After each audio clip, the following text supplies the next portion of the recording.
늦은 저녁 시간 서울역 방면으로 향하는 시내버스 안은 하루의 피로에 지친 사람들로 가득했습니다. 형광등 불빛이 흔들리는 차창 너머로 도시의 야경이 스쳐 지나가고 있었죠. 뒷좌석 구석에 앉은 박윤서 소위는 군복 위에 점퍼를 걸치고 조용히 앉아 있었어요. 법무병과 신참 소위로 부대 생활 한 달째. 아직 모든 게 낯설고 어색한 26살 여자였습니다. 창밖을 바라보며 내일 해야 할 업무들을 머릿속으로 정리하고 있을 때였죠. 야, 이거 봐라. 여군이네? 술 냄새가 진동하는 목소리가 버스 안정적을 깨뜨렸습니다. 중년 남성 4명이 중간 좌석에서 일어나 박윤서 쪽으로 다가오고 있었어요. 맨 앞에 선 남자는 덩치가 크고 목에 용문신이 새겨져 있었죠. 김태곤이라는 이름의 부산 항만 조직파 두목이었습니다. 10년 전 복역을 마치고 나온 후 다시 조직을 키워온 인물이었어요. 군인 누나, 혼자 뭐 하세요? 우리랑 같이 놀아요. 김태곤이 비틀거리며 박윤서 앞으로 다가갔습니다. 박윤서는 몸을 움츠리며 자리에서 일어나려 했어요. 하지만 김태곤의 부하들이 양옆을 막아서면서 피할 곳이 없었죠. 버스 안 다른 승객들은 상황을 눈치채고 있었지만 아무도 나서지 못하고 있었습니다. 잠깐만, 이거 뭐고? 김태곤이 박윤서의 가방에 달린 작은 경찰 기념 배지를 발견했습니다. 경찰 가족이신가? 더 재미있네. 그때 버스 앞쪽에서 조용한 목소리가 들려왔어요. 그만하세요. 모든 시선이 그쪽으로 향했습니다. 사복을 입은 여성이 천천히 일어나고 있었죠. 키가 크고 어깨가 넓은 체격, 그리고 날카로운 눈빛이 인상적이었어요. 최연희, 현직 육군 특전여단장이었습니다. 49살의 나이에도 불구하고 여전히 현역 최고위직을 유지하고 있는 실력자였죠. 오늘은 개인 용무로 외출한 길이었습니다. 아, 뭐야 이 아줌마는? 김태곤이 비웃으며 돌아봤습니다. 끼어들지 말고 조용히 앉아 있어. 최연희는 말없이 걸어왔어요. 버스가 흔들릴 때마다 그녀의 걸음걸이는 더욱 안정적으로 보였습니다. 26년간 단련된 특전사의 기본기가 몸에 밴 것이었죠. 마지막으로 말하겠습니다. 그만두세요. 최연희의 목소리는 여전히 차분했지만 그 안에 강철 같은 의지가 담겨 있었어요.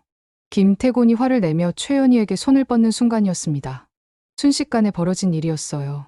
최연희의 손이 번개처럼 움직이더니 김태곤의 팔을 비틀었고 동시에 무릎으로 복부를 가격했습니다.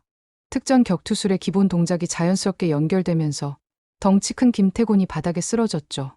나머지 부하들이 당황해서 달려들었지만 결과는 마찬가지였습니다. 좁은 버스 안에서도 최연희의 움직임은 정확하고 효율적이었어요. 불과 30초 만에 4명 모두 제압됐습니다. 버스 안은 조용해졌어요. 승객들은 믿을 수 없다는 표정으로 상황을 지켜보고 있었죠. 최연희는 숨 하나 거치지 않은 채 박윤서에게 다가갔습니다. 괜찮습니까? 최연희가 물었어요. 네, 감사합니다. 박윤서가 떨리는 목소리로 대답했죠. 그때 최연희의 시선이 박윤서 가방의 경찰 기념 배지에 머물렀습니다. 뭔가 낯익은 느낌이 들었어요. 최연희는 박윤서가 착용한 경찰 기념 배지를 유심히 바라봤습니다. 작고 낡은 은색 배지였지만 그 안에 새겨진 글씨가 선명하게 보였어요. 박민수라는 이름과 함께 부산 동네 파출소라고 적혀 있었죠. 혹시 박민수 순경님과 어떤 관계신가요? 최연희의 목소리에 미묘한 떨림이 섞여 있었습니다. 박윤서는 깜짝 놀랐어요. 낯선 사람이 돌아가신 아버지 이름을 어떻게 알고 있는 걸까요? 저희 아버지세요. 어떻게 아버지를 아시는 거죠? 박윤서가 조심스럽게 물었습니다. 최연희의 눈가에 순간 눈물이 맺혔어요. 26년 전 그날의 기억이 생생하게 떠올랐습니다. 목숨을 걸고 자신을 지켜준 그 젊은 순경의 모습이 말이죠. 버스가 다음 정류장에 도착했고 제압당한 김태곤 일행은 비틀거리며 내렸습니다. 기억해도 이 일은 이렇게 끝나지 않을 거야 라며 독을 뱉고 사라졌죠. 하지만 최연희는 그런 협박 따위엔 신경 쓰지 않았어요. 지금은 박민수 순경의 딸을 만났다는 사실이 더 중요했습니다. 소희님, 혹시 시간이 되시면 차 한잔 하시겠어요? 아버님에 대해서 꼭 말씀드리고 싶은 이야기가 있습니다. 최연희가 정중하게 말했어요. 박윤서는 고개를 끄덕였습니다. 아버지에 대한 이야기를 들을 수 있다니 마다할 이유가 없었죠. 두 사람은 근처 카페에 앉았어요. 최연희는 커피잔을 두 손으로 감싸며 천천히 입을 열었습니다. 제가 최연희 준장입니다. 현재 특전여단장으로 근무하고 있어요. 최연희가 자신을 소개했죠. 아버님은 제게 생명의 은인이세요. 박윤서의 눈이 커졌어요. 특전여단장이라니 여군 최고위직 중 한 명이 아버지를 안다는 게 믿어지지 않았습니다. 정확히는 1999년이었죠. 당시 저는 소위 계급으로 부산에서 정보 수집 임무를 수행하고 있었어요. 최연희의 목소리가 차츰 낮아졌습니다. IMF 직후라 사회가 혼란스러웠고 항만 지역의 밀수 조직들이 판을 치고 있었거든요. 그녀는 잠시 말을 멈추고 과거를 떠올렸어요. 그때의 부산은 정말 위험했습니다. 경제 위기로 인해 범죄 조직들이 더욱 대담해졌고 군과 경찰의 협력 수사가 절실한 상황이었죠. 임무 중에 신원이 노출됐어요. 김태곤. 아까 버스에서 본 그 남자 말입니다. 당시 그는 부산 항만 조직의 중간 보스였죠. 최연희가 쓴웃음을 지었어요. 조직원 10여 명이 저를 쫓아와서 골목에 몰렸을 때 우연히 지나가던 아버님이 저를 발견하신 거예요. 박윤서는 숨을 죽이고 들었습니다. 아버지가 그런 위험한 상황에서 누군가를 도왔다는 이야기는 처음 듣는 것이었어요. 아버님은 망설이지 않으셨어요. 저를 파출소 지하 창고로 피신시켜 주시고 동료 경찰관들과 함께 조직원들을 막아내셨죠. 최연희의 목소리가 떨렸습니다. 그들이 파출소까지 밀고 들어와서 협박을 했는데도 끝까지 저를 보호해 주셨어요. 박윤서의 눈에 눈물이 고였어요. 아버지가 돌아가시기 전까지도 그런 이야기는 한 번도 해주지 않았는데 이렇게 다른 사람을 통해 듣게 되다니. 덕분에 저는 무사히 탈출할 수 있었고 이후 조직 검거에도 성공했습니다. 아버님이 아니었다면 저는 그날 죽었을 거예요. 최연희가 진심 어린 목소리로 말했어요. 26년 동안 꼭 감사 인사를 드리고 싶었는데 연락처를 몰라서. 아버지는 3년 전에 돌아가셨어요. 박윤서가 조용히 말했습니다. 명예퇴직 후에 지병으로. 최연희는 깊은 한숨을 내쉬었어요. 너무 늦었다는 생각에 마음이 아팠습니다. 하지만 그의 딸을 이렇게 만나게 된 것도 인연이라고 생각했죠. 그래도 이렇게 따님을 만나게 돼서 다행입니다. 아버님의 은혜를 평생 잊지 않겠어요. 최연희는 가방에서 낡은 일기장을 꺼냈습니다. 가죽 표지가 해져서 곳곳이 달아 있었지만 소중하게 보관되어 있음을 알 수 있었어요. 이건 당시 아버님과 함께 근무하셨던 김정우 경사님이 남기신 일기장입니다. 최연희가 조심스럽게 일기장을 펼쳤어요. 김 경사님이 작년에 돌아가시면서 유품을 정리하던 중에 발견됐죠. 그분 아들이 저를 찾아서 전해주셨어요. 박윤서는 일기장을 받아들며 떨리는 손으로 페이지를 넘겼습니다. 아버지에 대한 기록이 빼곡하게 적혀 있었어요. 1999년 7월 15일. 오늘 박민수 후배가 정말 대단한 일을 해냈다. 군정보요원을 숨겨주느라 목숨을 걸었는데 그 모습이 진짜 경찰다웠다. 조직 놈들이 파출소까지 들이닥쳐서 협박했는데도 꿋꿋하게 버텼다. 나도 같이 막아섰지만 민수가 없었다면 큰일 날 뻔했다. 박윤서는 일기를 읽으며 눈물을 흘렸어요. 아버지가 얼마나 정의로운 사람이었는지 새삼 깨달았죠. 아버님은 정말 용감한 분이셨어요. 최연희가 말했습니다. 그날 밤 조직원들이 파출소를 포위했을 때 다른 사람들은 모두 무서워했는데 아버님만은 전혀 물러서지 않으셨거든요. 최연희는 그날의 상황을 생생하게 기억하고 있었어요. 지하 창고에 숨어서 들었던 아버지의 목소리가 아직도 귀에 맴돌았습니다. 김태곤이 직접 와서 군인련을 내놓으라고 소리쳤는데 아버님이 여기는 파출소다. 함부로 들어오지 말라고 당당하게 맞서셨어요. 최연희의 목소리에 감정이 실렸습니다.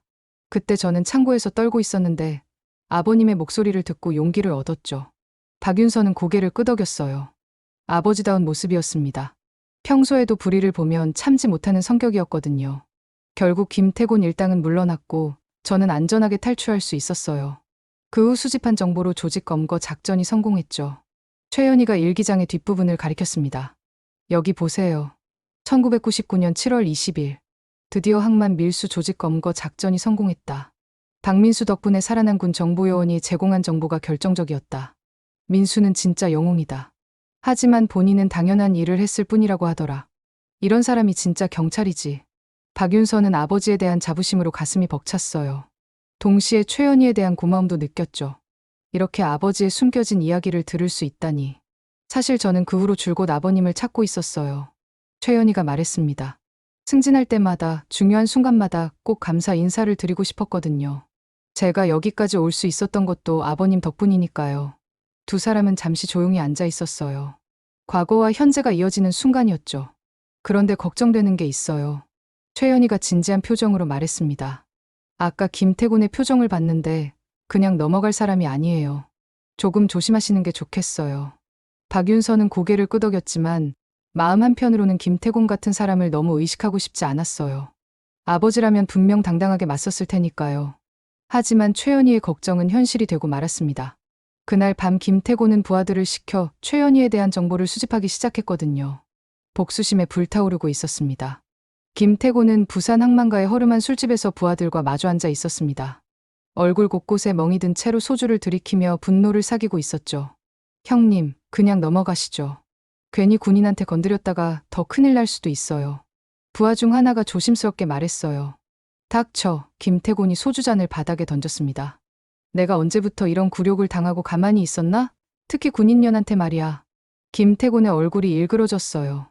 버스 안에서 당한 굴욕이 참을 수 없었습니다. 더군다나 많은 사람들 앞에서 제압당한 것이 자존심을 크게 건드렸죠. 10년 전 감옥에 있을 때부터 품어온 복수심이 다시 끓어오르고 있었어요. 정보를 수집해. 그 군인년이 누군지, 가족이 누구인지 다 알아내라고.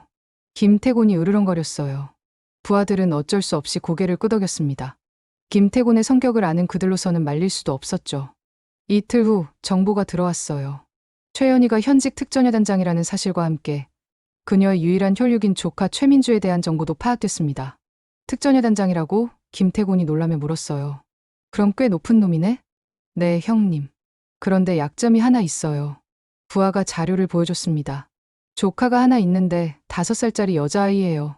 부모가 사고로 일찍 돌아가셔서 최연희가 키우고 있다고 하네요. 김태곤의 입꼬리가 올라갔어요. 그거 재미있네. 군인이 아무리 강해도 애가 걸려 있으면 얘기가 달라지지. 형님, 그래도 아이를 건드리는 건. 부하가 망설였지만 김태곤의 차가운 눈빛에 말을 멈췄어요. 아무도 다치게 하지는 않을 거야. 그냥 겁만 주는 거지. 김태곤이 음흉하게 웃었습니다. 그 자식이 내 앞에서 무릎 꿇고 사과할 때까지는 놔주지 않겠어. 계획은 치밀했어요. 최민주가 다니는 유치원의 하원 시간을 파악하고 보육교사들의 근무 패턴까지 조사했습니다. 일주일 후 기회가 왔죠. 최민주는 평소처럼 유치원에서 나와 놀이터에서 놀고 있었어요. 담당 교사가 잠시 화장실에 간 사이 김태곤의 부하 2명이 접근했습니다. 민주야, 이모가 널 찾고 있어. 같이 가자. 부하 중 하나가 다정한 목소리로 말했어요. 5살 민주는 낯선 사람을 따라가면 안 된다는 걸 알고 있었지만 이모가 찾는다는 말에 순간 헷갈렸어요. 그 틈을 타서 부하들이 민주를 차에 태웠습니다. 1시간 후 최연희에게 전화가 걸려왔어요. 여보세요, 최연희 준장님? 김태곤의 목소리가 들려왔습니다. 누구십니까? 최연희가 경계하며 물었어요. 버스에서 만났던 김태곤이라고 하면 아시겠죠? 혹시 조카 찾고 계세요? 김태곤이 비웃으며 말했습니다. 최연희의 얼굴이 차갑게 변했어요. 민주를 어떻게 했습니까? 아직은 안전해요. 하지만 언제까지 그럴지는 모르겠네요.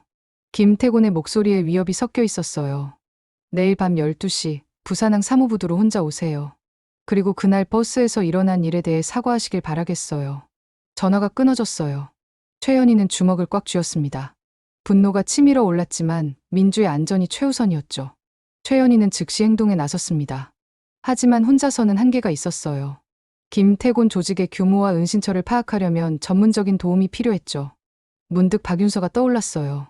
그녀가 착용했던 경찰 기념 배지를 다시 생각해보니 박민수 순경에게 아들이 있었다는 기록이 있었습니다. 김정우 경사의 일기장에 언급된 적이 있었거든요. 최연희는 전화번호부를 뒤져 박진혁 검사를 찾아냈어요. 서울중앙지검 강력부에서 근무하는 촉망받는 검사였습니다. 박민수 순경의 아들이 맞았죠. 안녕하세요, 박진혁 검사님. 저는 최연희 준장입니다. 최연희가 전화를 걸었어요. 최연희 준장님? 박진혁이 의외라는 듯 대답했습니다. 특전여단장님이 저에게 전화를 주시다니 무슨 일이신가요? 아버님인 박민수 순경님과 관련된 일입니다. 급한 도움이 필요해요. 박진혁은 아버지 이야기가 나오자 귀를 기울였어요. 아버지가 돌아가시기 전에 언젠가 내가 도와준 군인이 찾아올 수도 있다고 말씀하신 적이 있었거든요. 혹시 1999년 부산 사건과 관련이 있나요? 박진혁이 물었습니다. 정확히 아시는군요. 지금 그때 그 조직의 잔당이 제 조카를 납치했어요. 검찰과 경찰의 협력이 필요합니다. 박진혁은 즉시 상황의 심각성을 파악했어요. 지금 어디 계십니까? 제가 바로 가겠습니다. 1시간 후 박진혁이 최연희를 만났어요. 아버지를 닮은 정직한 인상의 30대 남성이었습니다. 아버지가 살아생전 자주 하신 말씀이 있어요. 박진혁이 진지하게 말했습니다. 언젠가 내가 목숨 걸고 도와준 그 군인이 도움을 요청하면 무엇이든 해줘야 한다고 하셨거든요. 최연희는 감동을 감추지 못했어요. 박민수 순경의 의리가 아들에게도 그대로 전해졌다는 걸 느꼈죠. 상황을 정확히 말씀해 주세요. 박진혁이 수첩을 꺼냈어요. 최연희는 김태곤과의 마주침부터 민주 납치까지의 전 과정을 상세히 설명했습니다. 박진혁은 꼼꼼히 메모하며 들었어요. 김태곤. 이 이름 어디서 들어본 것 같은데. 박진혁이 생각에 잠겼습니다. 아, 맞다. 작년에 부산지검에서 수사 의뢰가 왔던 사건이에요. 항만 불법 경매 조작 사건 관련자 중 하나였죠. 그럼 수사 파일이 있다는 말씀인가요? 네, 그리고 현재 부산경찰청에서도 감시 중인 인물이에요. 박진혁이 휴대폰을 꺼냈습니다. 지금 바로 협조 요청을 하겠습니다. 박진혁은 부산지검과 부산경찰청에 동시에 연락을 취했어요. 아동 납치 사건이라는 점에서 모든 기관이 즉각 협조에 나섰습니다. 특전사 정보팀의 도움도 받을 수 있나요? 박진혁이 물었어요. 물론입니다. 이미 연락해뒀어요. 하지만 시간이 많지 않아요. 내일 밤까지밖에. 최연희가 답했습니다. 충분합니다. 박진혁이 자신 있게 말했어요. 김태곤이 아무리 교활해도 이렇게 많은 기관이 합동으로 움직이면 꼬리를 잡을 수 있어요. 그때 박진혁의 휴대폰이 울렸어요. 부산경찰청에서 걸려온 전화였습니다. 예, 박진혁 검사입니다. 네, 위치 추적이 가능하다고요? 좋습니다. 바로 출발하겠습니다. 박진혁이 전화를 끊고 최연희를 바라봤어요. 김태곤의 휴대폰 위치 추적에 성공했어요. 부산 감전동 폐창고 일대로 신호가 잡히고 있습니다. 최연희의 눈빛이 변했어요. 드디어 민주를 구할 수 있는 단서를 찾았죠. 작전 계획을 세워야겠어요. 최연희가 말했습니다. 무엇보다 민주의 안전이 최우선이니까요. 부산경찰청 상황실은 긴급 작전 모드로 전환됐어요. 대형 모니터에는 감전동 일대의 위성 지도가 떠 있었고 경찰과 특전사 요원들이 분주히 움직이고 있었습니다. 목표 지역은 폐창고 밀집 지역입니다. 작전 책임자인 김철수 경정이 브리핑을 시작했어요. 총 15개의 창고가 있고 그중 8곳이 현재 사용되지 않는 상태죠. 최연희는 지도를 유심히 살펴봤습니다. 26년 전 자신이 피신했던 그 지역이었어요. 지형이 복잡하고 은신처가 많아서 수색이 쉽지 않을 거라는 걸 알고 있었죠. 열화상 카메라로 인원 배치를 확인했습니다. 특전사 정보팀장이 보고했어요. 세 번째 창고에서 성인 4명과 아동 1명으로 추정되는 열 반응이 감지됐어요. 박진혁이 작전 지휘소에 도착했어요. 서울에서 KTX를 타고 달려온 것이었죠. 검사님이 직접 오실 필요까지야. 김경정이 말했지만 박진혁은 고개를 저었어요. 이 사건은 제게도 특별한 의미가 있습니다. 끝까지 함께하겠어요. 최연희는 박진혁의 의지를 느꼈어요. 박민수 순경의 아들답다는 생각이 들었죠. 작전 시간은 언제로 잡을까요? 김경정이 물었어요. 지금 당장이요. 최연희가 단호하게 말했습니다. 김태곤이 약속 시간 전에 민주를 다른 곳으로 옮길 수도 있어요. 작전이 시작됐어요. 경찰 특공대와 특전사 요원들이 창고를 포위했습니다. 최연희도 방탄복을 착용하고 현장에 투입됐죠. 창고 안에서는 김태곤이 불안해하고 있었어요. 예상보다 경찰의 움직임이 빨랐거든요. 형님, 뭔가 이상해요. 주변이 너무 조용한데. 부하 중 하나가 창고 밖을 살펴보며 말했어요. 뭔 소리야? 그냥 밤이라 그런 거지. 김태곤이 짜증스럽게 대답했지만 마음 한편으로는 불안했어요. 구석에서 민주가 울고 있었어요. 무서워서 계속 이모를 찾고 있었죠. 이모, 이모. 민주의 작은 목소리가 창고에 울려 퍼졌어요. 그때 확성기에서 목소리가 들려왔어요. 김태곤, 경찰이다. 창고를 포위했으니 무기를 버리고 나와라. 김태곤의 얼굴이 새파랗게 변했어요. 이런 젠장, 어떻게 여기를 알았지? 부하들도 당황했어요. 도망칠 곳을 찾아 두리번거렸지만 이미 늦었습니다. 형님, 어떻게 할까요? 부하가 떨리는 목소리로 물었어요. 닥쳐. 내가 생각 좀 하게. 김태곤이 민주를 바라보며 음흉한 생각을 했어요. 이 애를 방패막이로 쓰면. 바로 그때 창고 뒤쪽 창문이 조용히 열렸어요. 최연희가 로프를 타고 내려오고 있었습니다. 특전사에서 배운 침투 기술이 빛을 발하는 순간이었죠. 최연희는 어둠 속에서 상황을 파악했어요. 김태곤과 부하 3명, 그리고 구석에서 울고 있는 민주가 보였습니다. 조용히, 그리고 신속하게 움직였어요. 먼저 가장 바깥쪽에 있던 부하를 제압했습니다. 목을 조여 기절시키는 기술이었죠. 소리 하나 나지 않았어요. 두 번째 부하도 마찬가지로 제압됐어요. 이제 김태곤과 부하 1명만 남았습니다. 형님, 뒤에. 마지막 부하가 뭔가 이상함을 느끼고 돌아봤지만 이미 최연희의 손날이 그의 목덜미를 가격하고 있었어요. 김태곤만 혼자 남았어요. 상황을 파악한 그는 민주를 붙잡고 소리쳤습니다. 누구야? 나와. 이 애한테 뭔 일 생겨도 나는 몰라. 최연희가 어둠에서 나왔어요. 눈빛이 차갑게 빛나고 있었죠. 민주야, 이모 왔어. 최연희가 다정한 목소리로 말했어요. 이모, 민주가 반가워하며 손을 뻗었지만 김태곤이 더 꽉 붙잡았어요. 움직이지 마. 한 발짝만 더 가까이 오면 이해를. 김태곤이 위협했지만 그의 목소리는 떨리고 있었어요. 최연희는 차분하게 말했어요. 김태곤, 지금이라도 늦지 않았어. 민주를 놓고 자수해. 웃기지 마. 내가 왜. 김태곤이 소리치는 순간 최연희가 움직였어요. 번개같이 빠른 동작이었습니다. 김태곤이 미처 반응하기도 전에 그의 손목을 제압하고 민주를 안전하게 구출했어요. 민주야, 괜찮아? 어디 아픈 곳은 없어? 최연희가 민주를 꼭 안으며 온몸을 살펴봤어요. 이모, 무서웠어요. 민주가 최연희 품에서 울면서 말했어요. 나쁜 아저씨들이 데려가서. 이제 괜찮아. 이모가 지켜줄게. 최연희가 민주를 달래며 밖으로 나왔어요. 창고 밖에서는 경찰들이 김태곤과 부하들을 체포하고 있었습니다. 김태곤은 수갑을 찬 채로 최연희를 노려보고 있었죠. 이렇게 끝나지 않을 거야. 김태곤이 독을 뱉으며 소리쳤어요. 감옥에서 나오면 다시는 그런 기회는 없을 겁니다. 박진혁이 다가오며 말했어요. 아동 납치죄, 협박죄, 그리고 과거 조직 관련 범죄까지 합치면 최소 15년은 감옥에 있을 거거든요. 김태곤의 얼굴이 절망으로 일그러졌어요. 이번엔 정말로 끝장이라는 걸 깨달았죠. 박진혁이 최연희에게 다가왔어요. 민주 양 상태는 어떤가요? 다행히 외상은 없어요. 정신적 충격은 있겠지만 시간이 지나면 괜찮아질 거예요. 최연희가 안도하며 대답했어요. 정말 다행입니다. 박진혁이 진심으로 말했어요. 아버지가 살아계셨다면 정말 기뻐하셨을 텐데. 최연희는 박진혁을 바라봤어요. 박민수 순경을 빼닮은 정직한 얼굴에 감동이 밀려왔습니다.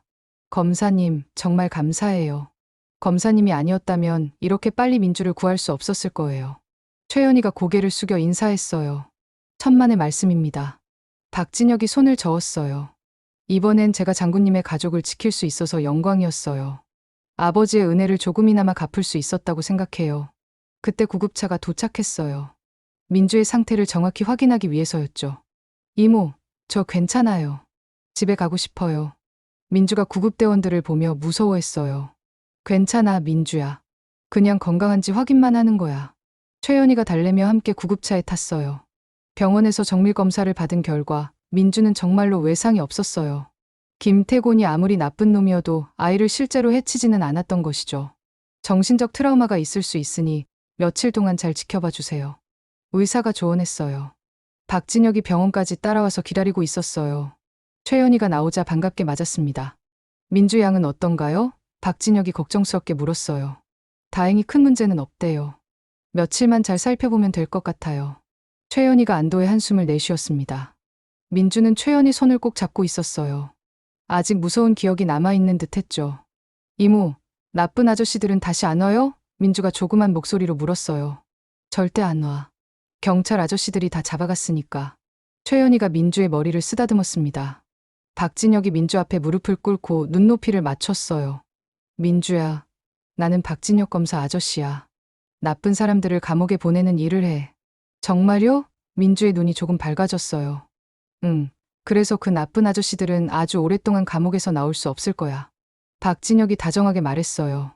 최연희는 박진혁의 모습을 보며 감동했어요. 박민수 순경의 따뜻한 마음이 그대로 아들에게 전해진 걸 느꼈죠. 검사님, 정말 어떻게 감사를 드려야 할지. 최연희가 말을 꺼냈지만 박진혁이 손을 저었어요.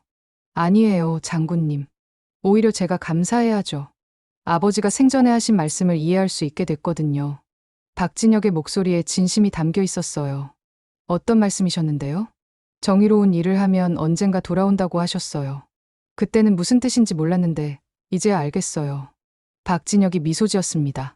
아버지가 장군님을 도운 게 결국 저희 가족에게도 큰 의미가 된 거잖아요. 최연희는 고개를 끄덕였어요. 정말 그랬습니다.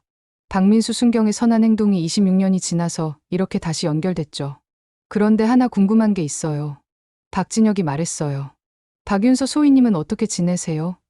그분도 이 일을 알고 계신가요? 아, 맞다. 연락을 해야겠네요. 최연희가 휴대폰을 꺼냈어요. 윤서 씨도 분명 걱정하고 있을 거예요. 박윤서에게 전화를 걸자 다급한 목소리가 들려왔어요. 장군님, 괜찮으세요? 뉴스에서 봤는데. 네, 다 해결됐어요.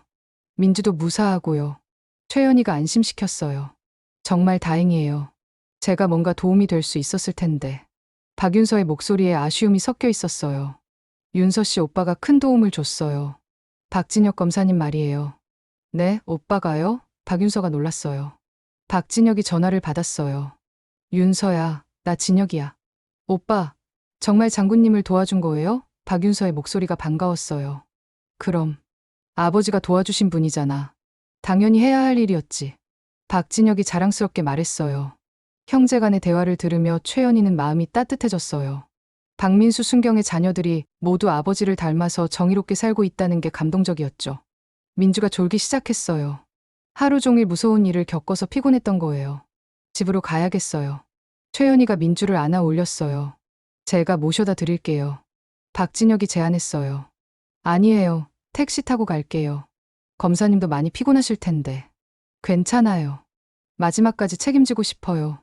박진혁이 고집했어요. 결국 박진혁의 차를 타고 집으로 향했습니다. 민주는 최연희 품에서 편안하게 잠들어 있었어요. 정말 아버지 같으세요. 최연희가 조용히 말했어요. 그런가요? 박진혁이 미소 지었어요. 아버지를 많이 닮으려고 노력하고 있어요. 특히 정의감만큼은요. 차 안에 따뜻한 침묵이 흘렀어요. 밖으로는 부산의 야경이 지나가고 있었죠. 일주일 후 최연희는 민주와 함께 박민수 순경의 묘소를 찾았어요. 부산 교회의 작은 공원묘지였습니다. 박진혁과 박윤서 남매도 함께였죠. 아버지, 늦었지만 인사드리러 왔어요. 최연희가 묘비 앞에서 정중히 절했어요. 덕분에 여기까지 올 수 있었습니다. 민주도 따라서 절했어요. 할아버지, 안녕하세요.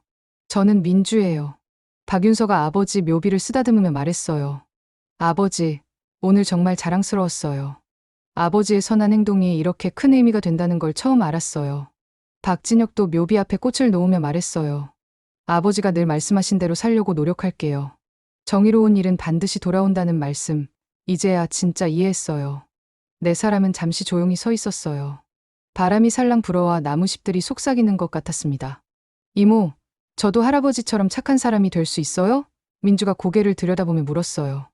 물론이지, 민주야. 그런데 착한 사람이 되는 것도 중요하지만 착한 사람을 지킬 수 있는 힘을 기르는 것도 중요해. 최연희가 민주의 손을 잡으며 말했어요. 그럼 저도 이모처럼 군인이 될 거예요. 민주가 큰 소리로 말했어요. 모두들 웃었어요. 민주의 밝은 모습을 보니 지난 일의 상처도 점점 아물어가는 것 같았죠. 박진혁이 가방에서 작은 상자를 꺼냈어요. 장군님, 이걸 드리고 싶어서요. 상자 안에는 박민수 순경의 옛 경찰 배지가 들어 있었어요. 박윤서가 가지고 있던 기념 배지와는 다른 실제로 근무할 때 사용했던 배지였습니다. 이건 너무 소중한 건데. 최연희가 망설였어요. 아니에요. 아버지가 가장 보람을 느꼈던 순간의 상징이니까 장군님이 가지고 계시는 게 맞아요. 박진혁이 진심으로 말했어요. 최연희는 배지를 받아들며 눈시울이 붉어졌어요. 평생 소중히 간직하겠습니다. 그리고 민주 양. 박진혁이 민주를 향해 무릎을 꿇었어요. 이것도 줄게. 작은 경찰 모형 배지였어요. 아이들용으로 만들어진 것이었죠. 와, 예뻐요. 민주가 좋아하며 받았어요. 나중에 정말 경찰이나 군인이 되고 싶으면 그때 진짜 배지로 바꿔줄게. 박진혁이 약속했어요. 박윤서가 나서며 말했어요. 저도 법무관으로서 더 열심히 일할게요. 아버지와 장군님처럼 정의로운 일을 하는 사람이 되고 싶어요. 최연희는 박윤서를 바라보며 미소 지었어요. 분명 훌륭한 법무관이 될 거예요. 아버님을 닮아서 정의감이 강하시니까요. 하늘의 구름이 천천히 지나가고 있었어요. 평화로운 오후였습니다. 그런데 말이에요. 민주가 갑자기 말했어요. 나쁜 아저씨들은 왜 나쁜 짓을 한 거예요? 어른들이 잠시 생각에 잠겼어요. 5살 아이에게 어떻게 설명해야 할지 고민됐죠. 최연희가 민주의 눈높이에 맞춰 앉으며 말했어요. 민주야, 세상에는 좋은 사람들이 더 많아. 그런데 가끔 나쁜 마음을 가진 사람들이 있어서 좋은 사람들을 괴롭히려고 해. 그럼 어떻게 해야 해요? 그래서 할아버지 같은 경찰 아저씨들, 그리고 이모 같은 군인들이 있는 거야. 좋은 사람들을 지키기 위해서 말이야. 최연희가 다정하게 설명했어요. 민주가 고개를 끄덕였어요. 그럼 저도 커서 좋은 사람들을 지키는 일을 할 거예요. 박진혁이 말했어요. 민주 양말이 맞아요. 우리 모두 각자의 자리에서 좋은 사람들을 지키는 일을 하는 거죠. 해가 서서히 지고 있었어요. 묘지에 노을빛이 은은하게 스며들었습니다. 이제 가볼까요? 최연희가 일어서며 말했어요. 네. 모두들 일어났어요. 마지막으로 한 번 더 묘비를 바라보며 각자 마음속으로 인사를 드렸습니다. 박민수 순경의 선한 영향력이 이렇게 여러 사람의 삶을 바꾸고 있다는 걸 느끼며 말이죠. 돌아가는 길에 민주가 말했어요. 이모, 오늘 정말 좋은 하루였어요. 왜? 좋은 사람들이 이렇게 많다는 걸 알았거든요. 민주가 환하게 웃었어요. 최연희는 민주의 손을 꼭 잡았어요. 이 아이가 커서도 이런 마음을 잃지 않기를 바라며 말이죠. 그리고 마음속으로 다짐했어요. 앞으로 후배 장교들에게 이 이야기를 꼭 전해주겠다고. 작은 선한 선택이 얼마나 큰 의미가 될 수 있는지. 그리고 정의로운 마음이 세대를 넘어 어떻게 이어지는지 말이에요. 석양이 네 사람의 뒷모습을 따뜻하게 비추고 있었습니다. 과거와 현재, 그리고 미래가 하나로 이어지는 아름다운 순간이었죠. 한 편의 이야기, 그리고 여러분의 마음속에 남을 여운. 사는 게 사연이더라. 다음 이야기로 돌아오겠습니다.